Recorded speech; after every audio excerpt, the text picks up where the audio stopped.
Pneu de aeronave da FAB estoura e problema atrasa voos no aeroporto. A Polícia Federal prende ex-ministro Antônio Palocci em nova fase da Operação Lava Jato.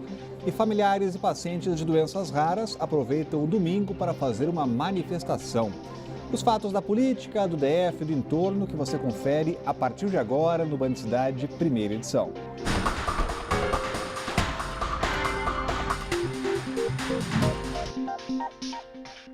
Olá, muito boa tarde.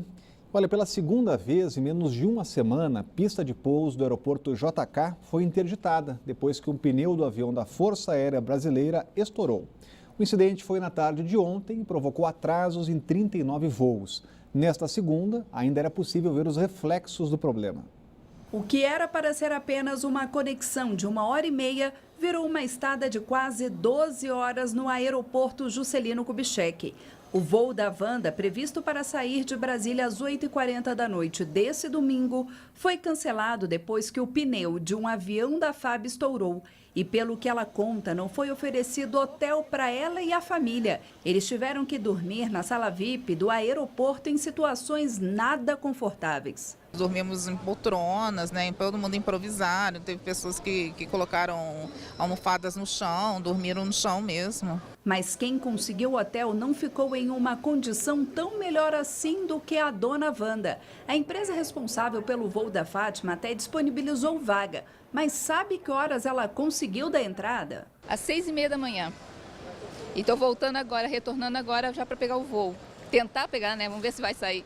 Por conta desse incidente com o avião da FAB, dos 57 pousos e decolagens que estavam previstos para as 6 da tarde até as 8h30 da noite, 39 voos foram prejudicados. Apenas aviões de médio porte continuaram operando na pista que ficou parcialmente interditada. No saguão bem movimentado, dava para perceber o reflexo desses cancelamentos e atrasos.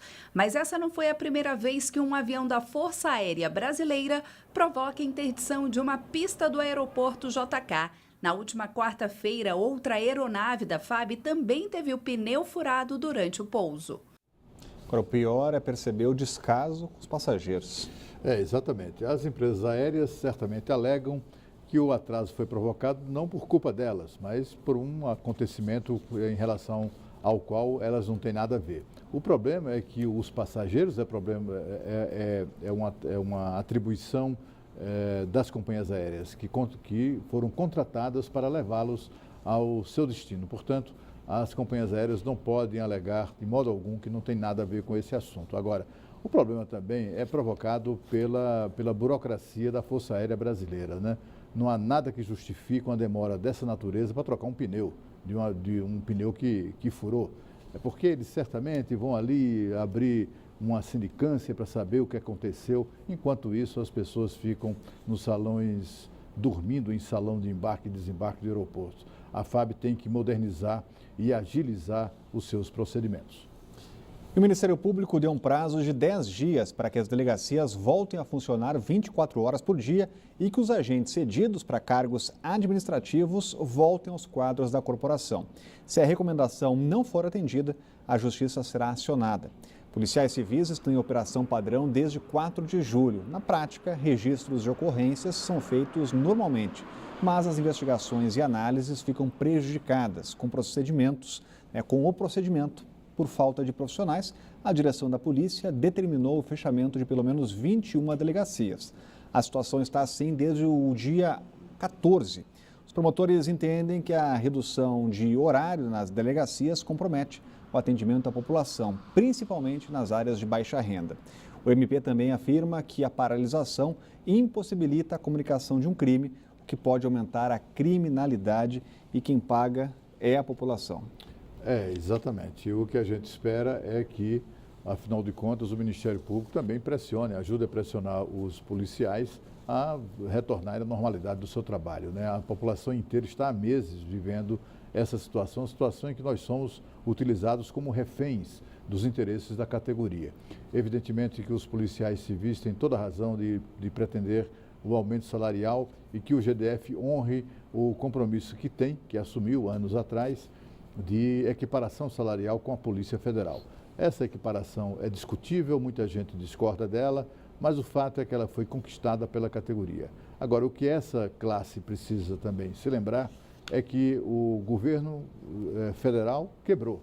O governo do Distrito Federal faliu completamente e faliu em larga medida em razão desses acordos salariais de equiparação que acabaram se tornando impagáveis e chegamos a essa situação. Os policiais civis têm razão quando reclamam o que lhe é devido, mas preciso compreender que a situação é periclitante nas finanças do GDF e também do governo federal.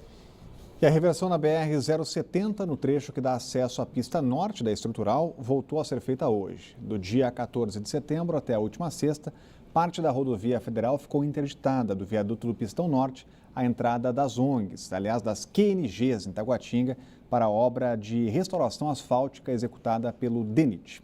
Olha, a Polícia Federal cumpre hoje a 35ª fase da Operação Lava Jato. O ex-ministro da Fazenda, Antônio Palocci, foi preso em São Paulo. E os detalhes ao vivo, quem traz é Renata Dourado. Muito boa tarde, Renata, até porque aqui em Brasília tem muita repercussão, né?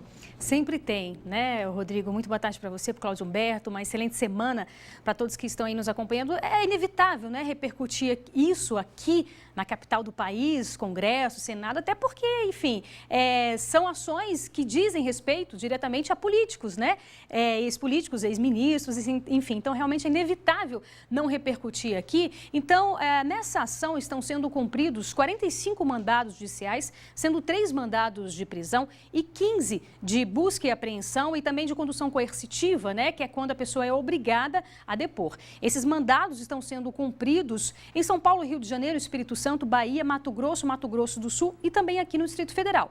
Aqui em Brasília, os policiais federais estiveram lá no Senado em busca de Milton Lira, ele que é considerado aí um dos principais operadores do PMDB nesse esquema de desvio de recursos da Petrobras, muito ligado, por sinal, ao presidente do Senado, Renan Calheiros. E entre aí os alvos, né, desses mandados de prisão está, como você bem disse, o ex-ministro Antônio Palocci, ele que foi ministro da Fazenda. Aí você vê imagens da polícia saindo do apartamento dele, não é possível vê-lo, mas ele está exatamente nesse carro aí da polícia. Então, ele que foi ministro da Fazenda do governo Lula e também ministro da Casa Civil de Dilma Rousseff.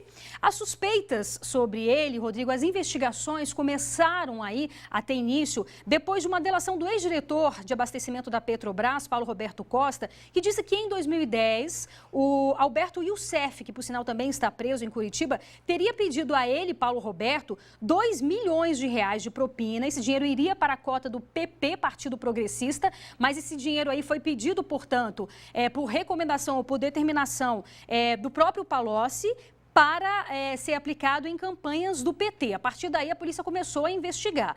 Houve um coletivo agora há pouco também, o Ministério Público Federal falou sobre uma relação aí duvidosa, digamos assim, entre aspas, entre o ex-ministro Palocci e a Odebrecht. Segundo o Ministério Público Federal, entre 2006 e 2012, a Odebrecht teria pago de propina aí a Palocci algo em torno de 128 milhões de reais, dinheiro este que teria ido também para campanhas petistas, né, para a campanha do Partido dos Trabalhadores. Então, é claro, ele foi preso, há bastante indícios, mas a gente sabe que nessas ações são feitas, né, a busca e apreensão, enfim, vários documentos foram apreendidos, até mesmo para que os policiais possam ter embasamento maior, o próprio Ministério Público também possa ter embasamento maior. A gente lembra que na penúltima operação, a ação da Lava Jato, foi na semana passada, na ocasião, na quinta-feira passada, o ex-ministro também do governo Lula e Dilma, Guido Mantega, ele foi preso numa situação inusitada, né, ele estava acompanhando a esposa dele que estava